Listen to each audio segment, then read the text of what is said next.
Thank you, Victor, for organizing this fantastic workshop and for including this paper. And thank you, everyone, for joining in this today's workshop. So this is a joint work with Alberto Caruso that he should be in the audience. So he will also be able to answer the questions if you have any. As Victor already said, feel free to ask questions at any time. So this paper is about how much real-time macroeconomic information can help to predict interest rates. So which is the motivation of this paper? Well, we believe that there is a relation between macro variables and interest rates, and in particular, the evidence points to some kind of leading information of macro variables for interest rates. And this because we see that interest rates react to macroeconomic surprises, and also for how monetary policy is implemented that operates on interest rates.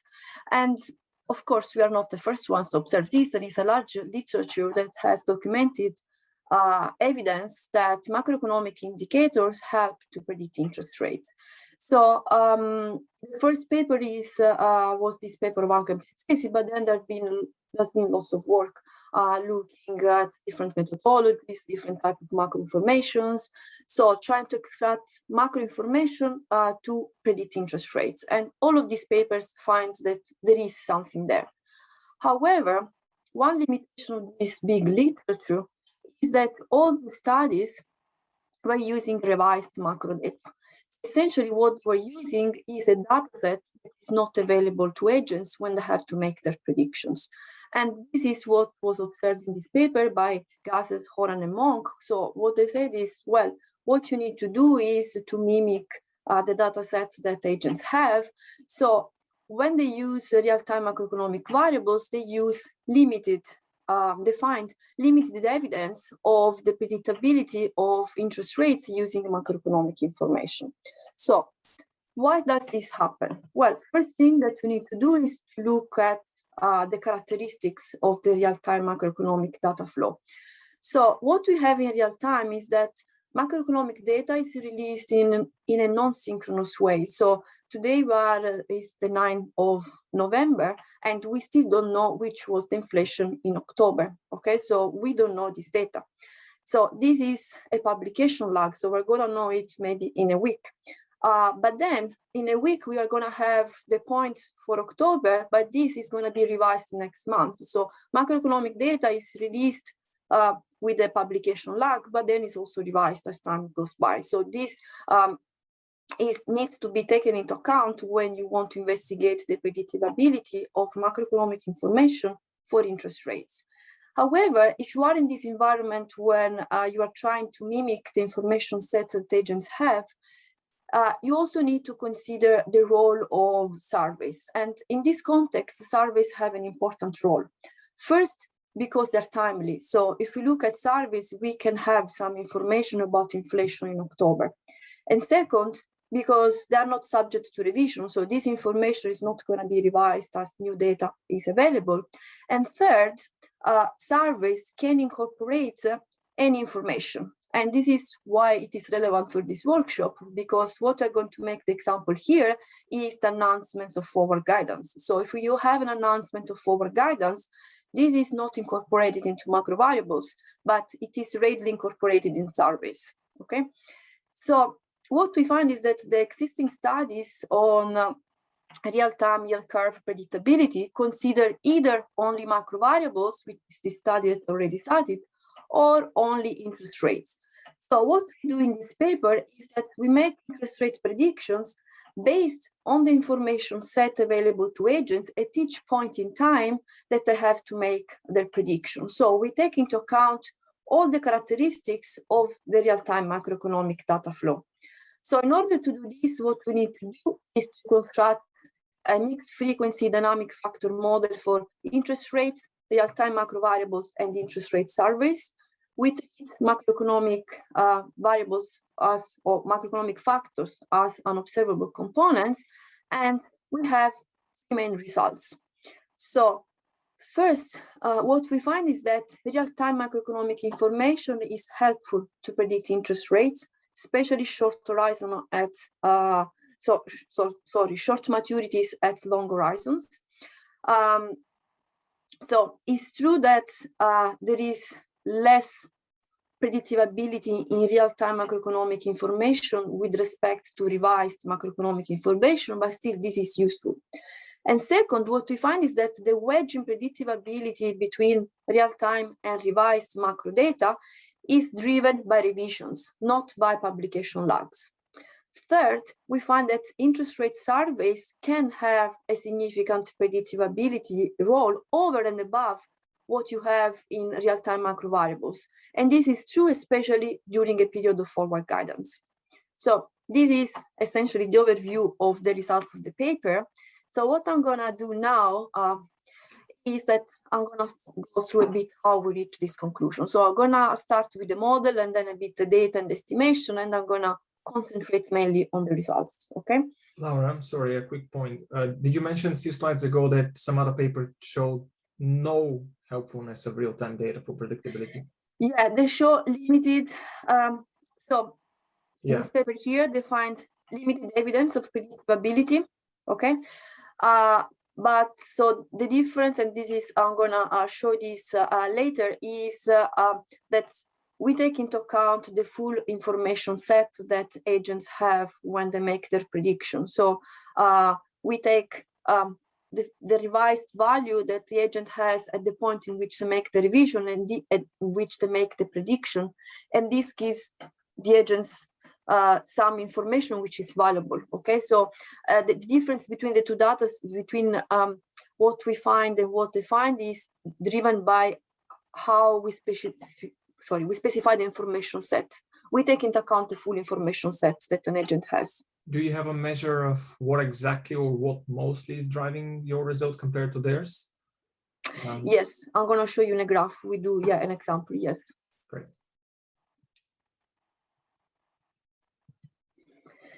So for the model, we have three main ingredients. So the first are interest rates, which we collect in this variable y. So we have interest rates with different maturities, and then we know that interest rates co-move together.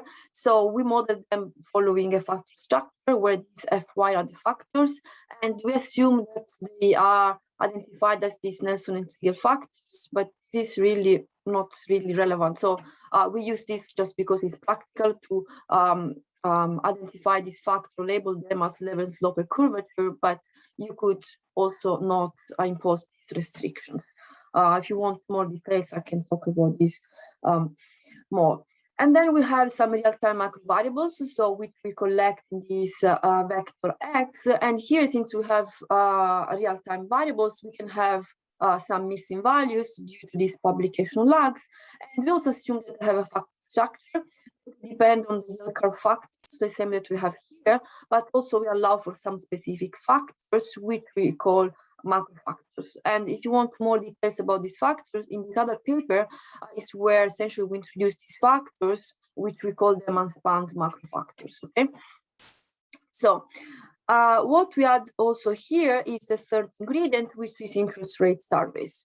And when you start looking at interest rate surveys, things get a bit trickier because interest rate surveys usually are not published at the same frequency, at monthly frequency. So for example, the SPF is published at quarterly frequency, but for example, the blue chip survey of forecasters is published monthly, but still the reference values are quarterly averages. So you still need to make the aggregation. So what we're going to do here is that we're going to use the substitution of forecasters. So we use the forecast for the 3-month yield, and this is the quarterly average of the 3-month yield.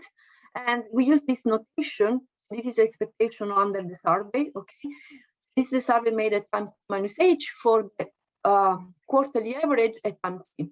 Okay, and we assume that this also follows a factor structure, where these factors, of course, these are quarterly factors. So, okay, and since this is released quarterly, we have this time index that is the end of the quarter. Now, what we want to do is to connect these factors to our monthly factors. So we assume that these quarterly factors, we impose that at the end of the quarter, they are the average of the monthly factors, and this we do through the quarter. So in the first month, there just the value of the factor in the monthly factor in the first month, and then in the second month are the average of the first 2 months, and then at the end of the quarter are the average of the 3 months. Okay, so this is the link equation essentially between quarterly and monthly factors, where these coefficients are time varying, but you know all of them.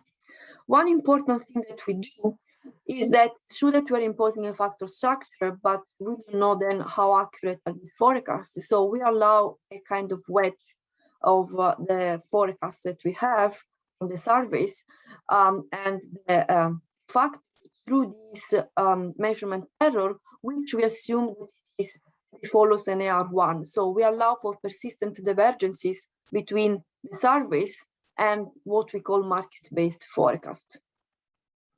So essentially, the current model is what we have here. So we have the 3 ingredients: interest rates, macro variables, and surveys. The interest rates are given only by the yield curve factors as standard in the literature, especially the one also with unspanned macroeconomic information. Then we have the macro variables, where we have some missing values that are given by the yield curve factors and the macro factors. And then we have the surveys that are driven by the quarterly factors. Okay, and then in the state equation, we have the dynamics for the monthly factors, and then we have the link equation between the quarterly factors and the monthly factors. And finally, all the measurement errors are univariate AR1s. So we allow for persistence in these measurements. So this is the model. Now, let's look at the data. So we use US data from 17 to December 2016. We just updated the data set to December 2019, but we didn't make in time to incorporate the results, but all the results are robust, extending the data set. So we use interest rates, so we use end of month zero coupon yields. So essentially, when we're going to make our forecasts, we're always going to put ourselves at the end of the month, and then we make the forecast for the subsequent months. And these are the maturity of the interest rates. As I said, for the survey, we use the survey professional forecast and median forecast for the 3 months treasury bill and 4 quarters ahead. And then for macro variables, we use this set of macro variables. So here we have the list of the variables that we use with the mnemonic. And here we have the transformation. So 0 means no transformation, 1 means annual growth rates. And then what's more interesting for this paper is the last column. So the last column is the average number of days after the reference, so is how many days after the reference period the data is released. So for example, 4, it means that usually this average hourly earnings is released 4 days after the reference period. Okay, so what we can see here. Yeah, Laura, sorry, can I interrupt? Yes. I was going to ask about the zero coupon yields. You could also have used the yield curve estimated by Gurkainak, or maybe even more recently in the Journal of Financial Economics, Liu and some co-authors presented like a very large data set for the daily yield curve over time. So yeah, I was wondering why you didn't opt for those instead, maybe. To be honest, so here what we use is the one from Gurkainak. So these ones, so we use the one that I have from the dataset. So we use the Gurkainak, Saka, and Wright dataset. Yeah, this is exactly the one that we use. That is daily. We just take the end of month. Okay. Yeah. Then sorry, I just didn't get that part. Sorry. No, it's good. I didn't say it, but yeah, this is what we use. So what I was saying is that. So this is very important, because if we are at the end of October and we're gonna make our prediction for November, okay? So what's gonna happen is that for most of the macro variables, for all of them, none of them is gonna be available. So we would not have the value for October except for the federal funds rate, which is of course always available, and the last 2 variables. So these last two variables are the Conference Board Consumer Confidence and the Philadelphia Fed Outlook Survey. So these are survey variables, and these are useful when you do a real-time experiment because you have them available before the end of the reference period. This is why it's negative. So before the end of October, these are already available. In our exercise, when we are at the end of October and we make our prediction, essentially what we are observing is all the interest rates up to their point, the federal funds rate up to October. Then we have these two variables, the Conference Board Consumer Confidence and the Philadelphia Fed Survey.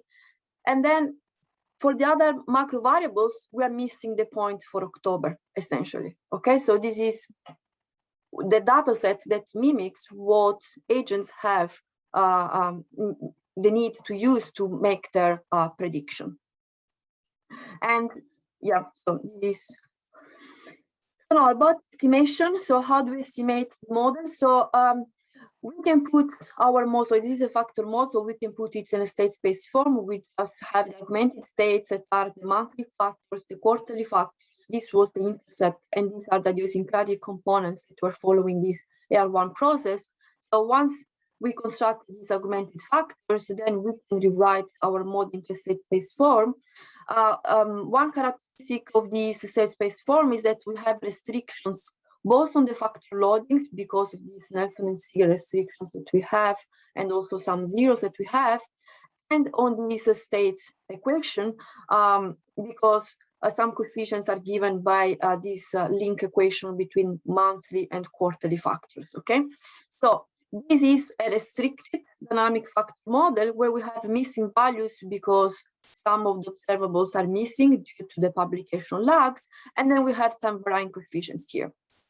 So we estimate this by quasi-maximum likelihood using the expected restricted maximization algorithm. So essentially, in the expectation step, we run time varying parameter Kalman-Smoother, and then we perform the restricted maximization step. So essentially, we update the parameters by maximizing the expected Lagrangian.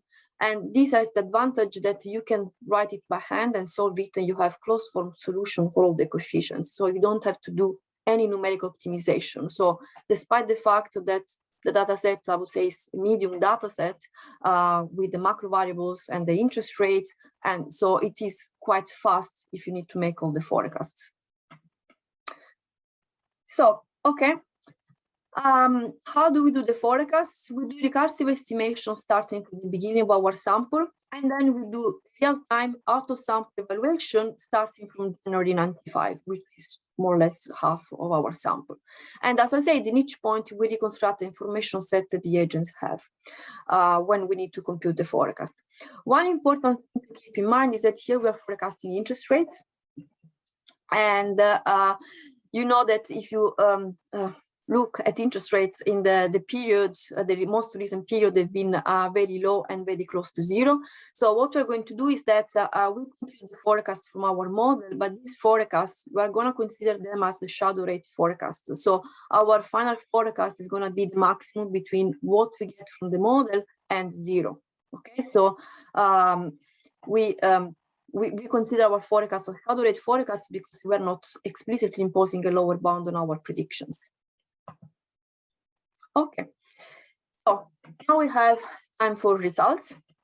So Victor, you keep the time. Yeah, okay, so this is one of the main results of the paper, okay? So what I'm showing here are relative mean square forecast errors relative to the random walk. So the random walk is the benchmark for yield curve forecasting, and any model that doesn't beat the random walk essentially is not worth using. So in these tables, numbers above 1 means that the random walk is doing better. Numbers below 1 mean that the model is doing better. And here I'm having 3 models. One is the only yield model, which is a model as the one that I showed to you before, just we are taking out all the macro variables and is estimated exactly in the same way. Okay, so this is only yields. And here what you see is that, so these are the forecasting horizons. So it's 1, 3, 6, 12, and 24 months. And these instead are the maturities of the bonds, okay? this is a forecast for the 3-month bonds at different forecasting horizons up to 2 years. So you see here, if you only use yields, all the numbers are above 1. And this means that the random walk is doing better. So if you use only information in the yields, you cannot do any better than what you do just keeping, the last value and doing a random walk prediction. Here instead we have the macro yields model. So this is a model where we have macro variables, but we're using the revised value. Okay, so this is essentially these are the results of that we had in the paper Coroneo and Modugno with an updated data set. And here what you see is that you have numbers below 1. Okay, smaller than 1. So this macro yields model is beating the random walk, and in some cases this is significant. So this is the test, Diebold and Mariano test using fixed smoothing asymptotic that we developed in this paper here. Okay, so however, as I said, this is assuming that forecasters would have more information than what they actually had. Okay, here the final panel is where we use real-time macro information. So we take into account the publication lags and the revision of the macro variables. And here what you see is that, okay, it's true that all these numbers, they're all larger than what you have here, okay? So it's a bit worse, okay? But still, the numbers are below 1, so we're doing sometimes better than the random walk, especially for short maturities and long horizons. And sometimes it's also significant, even if there is less significance here than what we have here.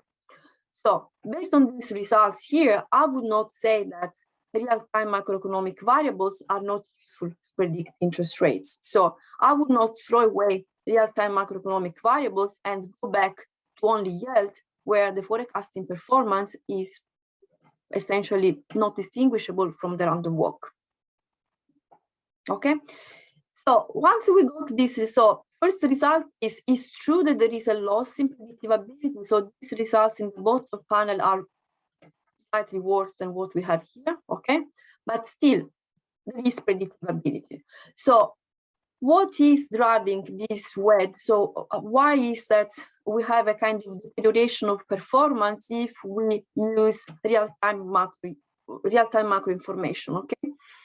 So what we do here is that we go really into the mechanics of real-time macro variables. And so what I'm plotting here is what is called the revision triangle. So here is industrial production. And I have, so this is the time, okay? And this instead, in the columns, I have the regions. So if I'm interested in the value for example, April 2016, I need to wait for May 2016 to have this value. And then this value is subsequently revised in June, July, and March. Okay. So when we talk about revised macro data, what we mean is that we use the final value that we have here for all the variables, okay? And so what we're going to do is that we're going to decompose this. We're going to see how we can identify what is driving the difference between the predictability of revised and the real-time macro variables. So we construct what we call pseudo real-time. Pseudo real-time, we use the revised values, but we mimic the publication lag that we have in real time. So we are in the 30th of June. So in the 30th of June, we don't have this point, okay? So we have the missing, but for the values, we use the revised values. And then we use what we call real time, which is taking the series that we have on the 30th of June, which is this one. And finally, what we use is also what we call first release. So we collect all the first releases, okay? So we construct essentially 4 macro information sets. One, it is revised, pseudo real time, and first releases. And we look at the performance here. So these are mean square forecast errors at different forecasting horizons, 3, 6, 12, and 24 months ahead. The black line is the random walk, so we want to be below the black line. And these are what we're interested in, okay? So let's look, for example, here. So if you use the revised macro data, then you have this red line, which is essentially the best. among all the colored line. Then if you do pseudo real time, so essentially use revised data and add just the publication lag, you have a green line, which is essentially is almost indistinguishable from the red one. So it's not the publication lag what is driving this wedge in predictability. You have a big step once you consider full real time. So you add the value of revisions. So the difference between real time and revised is driven essentially by the revisions. Okay, so this is the second main result of the paper. And then if you look only at first releases, which is what was done in the paper of Gaitas, Monk, and Quaran, essentially you get this pink line. So you are somehow not using all the information set that you have because you are neglecting the revisions of the data sets that you have. Okay, so and this result is consistent through all the forecasting horizons. So this is about macro variables. So now the final part is about interest rate surveys. So until now, we have used only interest rates and macro variables. Now, one thing that we can do is to look at how our model fares compared to the surveys. Okay, so one could say, why should we use models or random walk? We just look at surveys. So here we have the forecast of the 3 months 12 steps ahead. And blue is the actual, sorry, the black is the actual value, the realized value. The blue is what we have using real-time data, real-time macro data. And the red is what we get with survey data. So here you see that our model tracks very well what we get with surveys, okay? But then here you have a moment where our model does much better than the surveys. And then here you have a moment where the surveys do, again, much better, and our model somehow is losing a bit track, okay? So what's happening here? Well, here is actually what I was telling you about surveys. So surveys are very good when there are announcements. So here, so we had an announcement of forward guidance in August 2019 when the Fed announced it would keep the Fed at exceptionally low levels at least through mid-13, but then they kept it longer. So the 1 year ahead forecast that was formed, and here it's really, it goes to zero, okay? And of course, the model that has only interest rates and macro cannot capture this effect of this announcement. So surveys are very useful when you have announcements here, okay? And then you see that when there is a lift off of interest rates, then the model starts doing well again, okay? Because it's somehow the surveys, there is no forward guidance announcement to incorporate anymore. So what we do— Laura, yeah. Can I make a question? Yes. Can you compare the innovation in the survey data expectations versus in the innovation in the real-time model? Because the SPF has a panel, right? There are like 50 analysts, and most of them stay for a long time. So you could compare the innovation in their expectations. Of each of them individually? How they update the expectations? Yes. Yeah. So yeah, this is something that you could do. But so here, yeah, so this is something that you could do. So here our idea is that, so should we use our model or should we use the survey data? Okay, so essentially this is the question that this slide is trying to answer. And the answer is that so you should use both. So, and in order to do it, you need to include survey data into your model such that when you make predictions, you use all the information that you have, both in macro variables, interest rates, and surveys. So this is essentially what we do, because you cannot say, I just fix, for example, because one way, for example, to incorporate the lower bound would be to say, okay, so the forecast for the short rate is just the survey value. But here we see that, you know, our model does better. So why should we use the red dot or circle when I have the blue line that does much better? Okay, so for us, this is a motivation this is a way to show that somehow there are times where the macro variables are more useful and times where the surveys are more useful. So you should integrate both of them into a model and use the information from both of them. So, and here, what we do is that we incorporate the surveys into the model, as I showed to you. And essentially, what we do is that we look at the period when we had forward guidance, but forward guidance with the Fed stating the dates in which until which interest rates would be at the kept low. Okay, so this is essentially since from August 2011 to June 2015. And what we show here, these are mean square forecast error relative to the model without the surveys. So essentially, number above 1 mean that the surveys are not helping, and numbers below 1 mean that the surveys are helping. And we do this both with the model that is only yields and the model that sees real-time macroeconomic variables and also yields. So here what you see is that, again, for short maturities, which is actually when forward guidance and all the announcements and so the surveys could help, you have that essentially including the surveys improves the performance. Okay, so for short maturities, you have that including the surveys improves the performance of the only yield model and also of the real-time macro yield model.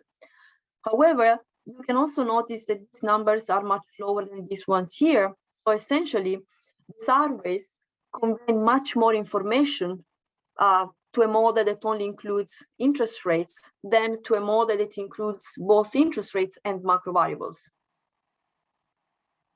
Okay, so here we want a bit to show the mechanics, and this is really then the last slide of how the model works with the predictions.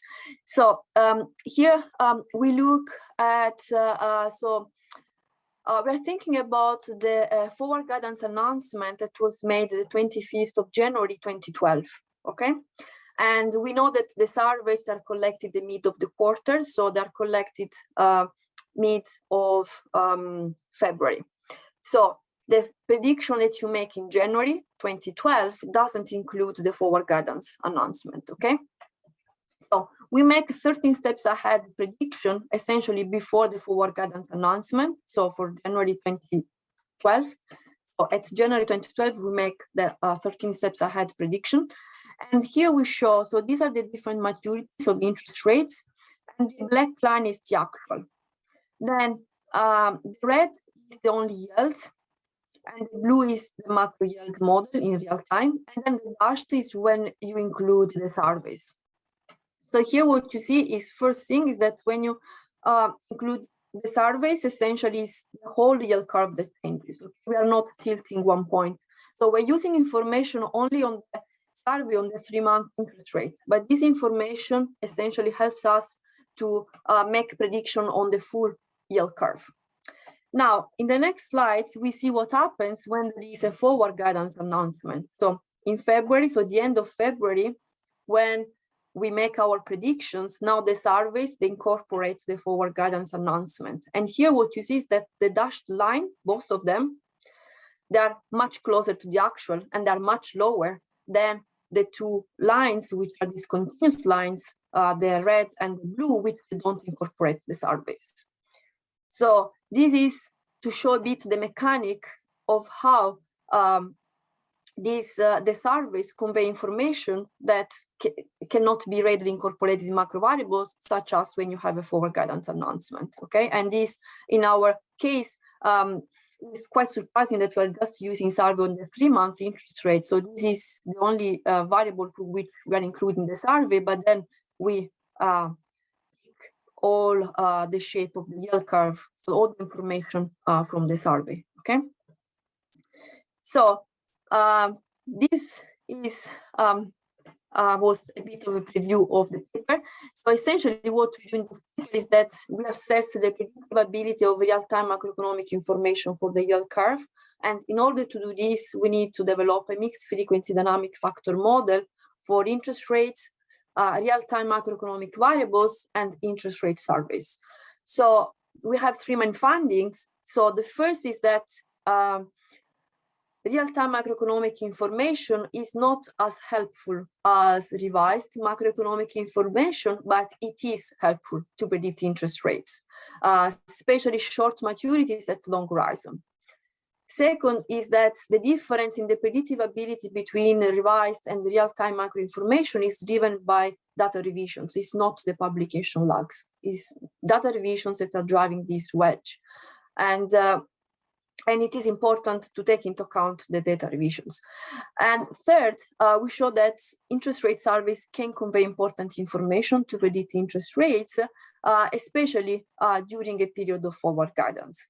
So our message for the paper is that it is very important to use the latest information available to market participants at the time in which forecasts are made.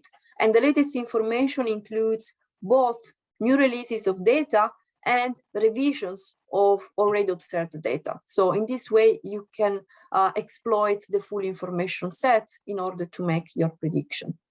Yeah, Carlos, you have a question? Yes, sorry, perhaps a bit about my ignorance.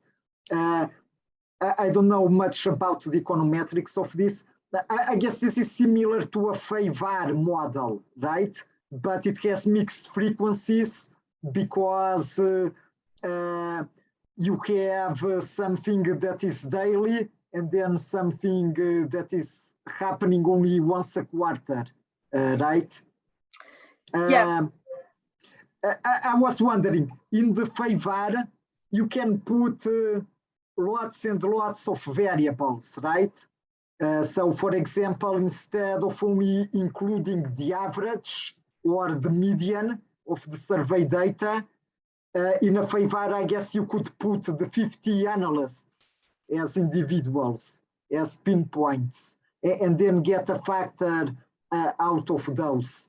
I was wondering if that is feasible, or maybe it's not computationally feasible to put the, instead of a single survey, the 50. No, this is feasible. Yeah. So I didn't think about this. So this is a good idea. Yeah. So you could, so in this framework, instead of putting, you could have the expectational survey I of agent I, you could put them all together and make all depend on the same quarterly factor. So this, so you know, the constraint is on the number of factors that then things become more difficult to compute. But if you just add variables here, this is feasible. Yes. So yes. You could, in theory, add all of the, and I have to say that I haven't seen this done, but you could use all of them and make them depend on a single factor, or like here in this case, these are 5 factors for us. So these are 5 factors because we have 3 in the yield curve and 2 for the macro, which are here. Okay. As long as the number of factors is the same, you can add on the left-hand side here. Yeah. Well, I was wondering if that could also buy you something more empirically, because in these surveys, people also care a lot about the heterogeneity, not just the average. So people think, oh, if there is a big dispersion in some quarters, then it means something that people are uncertain, and then maybe for a future paper, you could incorporate that. Yeah, I think yeah, this is a very good suggestion. So yeah, I think maybe if you want to explain, for example, the volatility of interest rates, or yeah, so you could use this agreement. Yeah. So this framework could be definitely used for this. So maybe you don't need macro variables, but you could focus on something different. Yeah. Thanks. Laura, a couple of points. First of all, very interesting.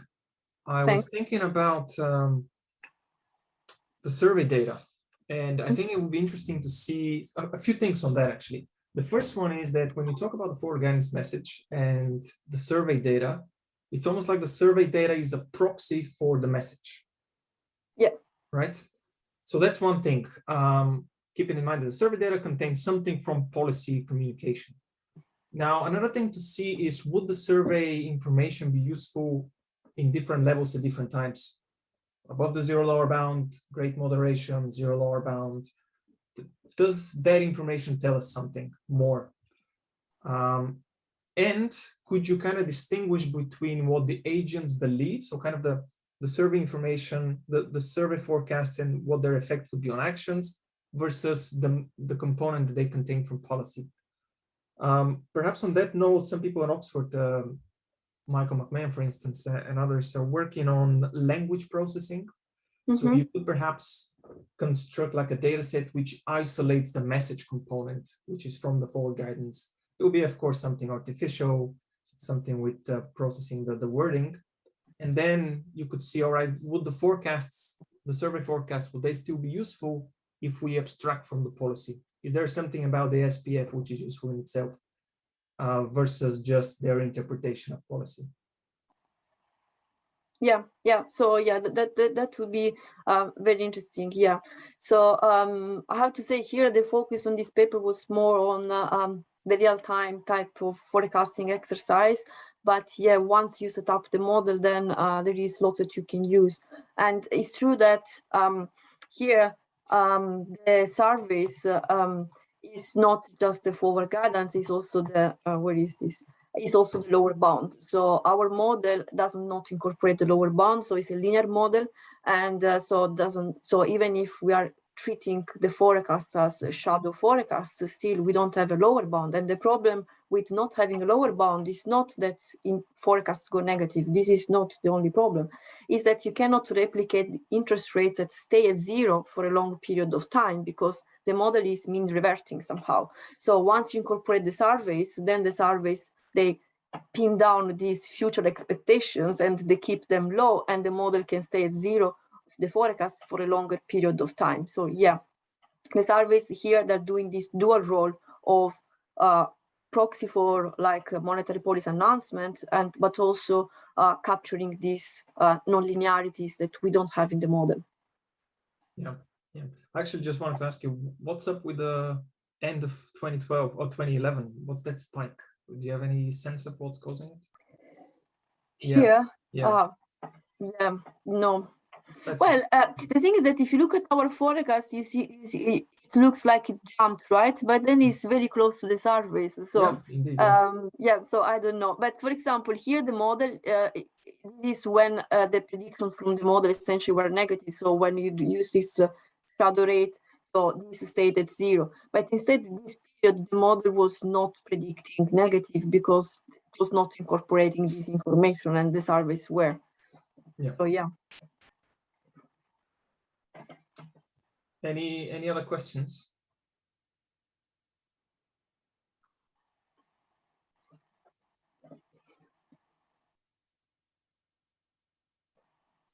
Okay.